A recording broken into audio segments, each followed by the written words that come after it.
നമസ്കാരം. ഇന്ത്യയിൽ നിന്ന് നിരവധി വിശ്വാസികളാണ് ഇപ്പോൾ ഉംറ നിർവഹിക്കുന്നതിന് വേണ്ടി മെക്കയിലേക്കും മദീനയിലേക്കൊക്കെ തന്നെ പോകുന്നത്. ഇന്നുണ്ടായ അതിദാരുണമായ ഒരു സംഭവം ഏവരെയും ഞെട്ടിപ്പിക്കുന്നതാണ്.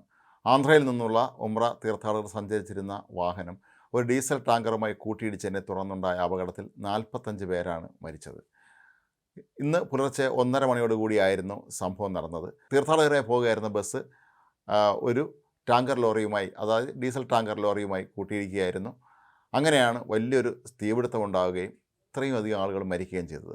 54 പേരടങ്ങുന്ന സംഘം ഈ മാസം 9-ാം തീയതിയാണ് ഹൈദരാബാദിൽ നിന്നുള്ള ഈ ഒരു തീർത്ഥാടക സംഘം മെക്കയിലെത്തിയിരുന്നത്.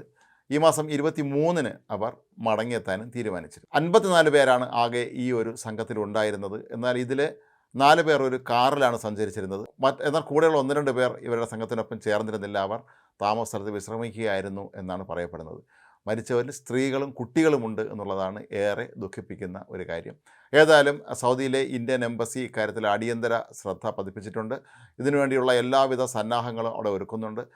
കൂട്ടിയിടിയിൽ വാഹനം തീപിടിച്ച് കത്തി നശിച്ചത് കാരണം പല മൃതദേഹങ്ങളും തിരിച്ചറിയാൻ ബുദ്ധിമുട്ടാണ് എന്നാണ് പറയപ്പെടുന്നത്. എന്നാലും ഇത് സംബന്ധിച്ച എല്ലാവിധ സംവിധാനങ്ങളും ഒരുക്കുന്നതിന് വേണ്ടി ആന്ധ്രാപ്രദേശ് സർക്കാർ അവരുടെ ഒരു MLA തന്നെയാണ് ഇപ്പോൾ അടിയന്തരമായി സൗദി അറേബ്യയിലേക്ക് അയച്ചിരിക്കുന്നത്. രക്ഷാപ്രവർത്തനങ്ങൾ യുദ്ധാലാടിസ്ഥാനത്തിൽ തന്നെ തുടരുകയാണെന്നാണ് പറയപ്പെടുന്നത്. ഒരാൾ ആശുപത്രി ചികിത്സയിലാണെന്നും പറയപ്പെടുന്നുണ്ട്. ഏതായാലും ഈ സംഭവം ഗൾഫിലെ ഇന്ത്യൻ സമൂഹമൊക്കെ തന്നെ വളരെ ഞെട്ടലോടുകൂടിയാണ് കേട്ടത്. ആന്ധ്രാപ്രദേശ് മുഖ്യമന്ത്രി ചന്ദ്രബാബു നായിഡു ഈ സംഭവത്തിൽ അനുശോചനം രേഖപ്പെടുത്തി. അദ്ദേഹം പറയുന്നത് ഇവരുടെ മൃതദേഹങ്ങൾ എത്രയും വേഗം നാട്ടിലെത്തിക്കാനുള്ള എല്ലാവിധ സംവിധാനങ്ങളും ചെയ്യും എന്നുമാണ്. കേന്ദ്ര സർക്കാരുമായും അവർ കാര്യത്തിൽ ബന്ധപ്പെട്ടിട്ടുണ്ട്.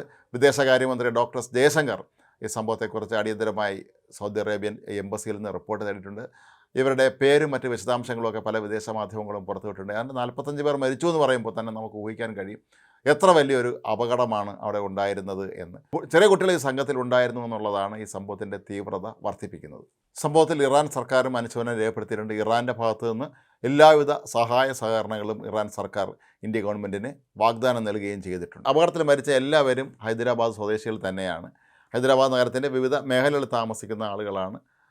ഈ ഒരുമിച്ച് 54 പേരടങ്ങുന്ന ഒരു സംഘവുമായി ഉംറ തീർത്ഥാടനത്തിനായി പുറപ്പെട്ടത്. നേരത്തെ തന്നെ മെക്കയിലെത്തിയവർ അവിടെ നിന്ന് മദീനയിലേക്ക് പോകുന്ന വഴിയിലാണ് ഈ ഒരു ഭീകരമായ ബസ് അപകടം ഉണ്ടായിരിക്കുന്നത്. ഏതായാലും സംഭവത്തെക്കുറിച്ച് സൗദി അറേബ്യൻ സർക്കാർ അന്വേഷിക്കുന്നുണ്ട്. എന്തായിരുന്നു അപകട കാരണം എന്നുള്ളതിനെക്കുറിച്ചുള്ള വിശദാംശങ്ങൾ ഇനിയും പുറത്ത് വന്നിട്ടില്ല. എങ്കിലും എന്തെങ്കിലും സാങ്കേതിക പ്രശ്നങ്ങളാണോ, രാത്രി 1:30-ക്കാണ് അപകടം നടന്നു എന്നുള്ളതാണ് ഇതിലേറെ പ്രധാനപ്പെട്ട ഒരു കാര്യം. ആ നേരത്ത് ഇനി ഡ്രൈവർ ഉറങ്ങിപ്പോയതാണോ അതോ മറ്റെന്തെങ്കിലും വാഹനത്തിന് സാങ്കേതിക തകരാറ് സംഭവിച്ചതാണോ എന്നുള്ളതിനെക്കുറിച്ചൊക്കെ തന്നെ അന്വേഷിക്കേണ്ടി വരും. ഏതായാലും ഇന്ത്യയെ ഏറെ നടുക്കിയ ഒരു സംഭവം തന്നെയാണ് ഇത്. ഈ ബസ്സിലൊരു മലയാളി ഉണ്ടായിരുന്നു എന്നൊക്കെ തന്നെ ആദ്യം റിപ്പോർട്ടുകൾ പുറത്ത് വന്നിരുന്നുവെങ്കിലും അക്കാര്യം ഇനിയും സ്ഥിരീകരിച്ചിട്ടില്ല. മാത്രമല്ല സൗദി അറേബ്യയിലുള്ള ഇന്ത്യൻ സന്നദ്ധ സംഘടനകളെ പ്രവർത്തകർക്ക് തന്നെ സജീവമായി ആശുപത്രിയിലും അതുപോലെ അപകട സ്ഥലത്തുമൊക്കെ എത്തി അവർ അടിയന്തര രക്ഷാപ്രവർത്തനം നടത്തുകയും ചെയ്തിട്ടുണ്ട് എന്നുള്ളത് ഏറെ അഭിനന്ദനാർഹമായ കാര്യമാണ്.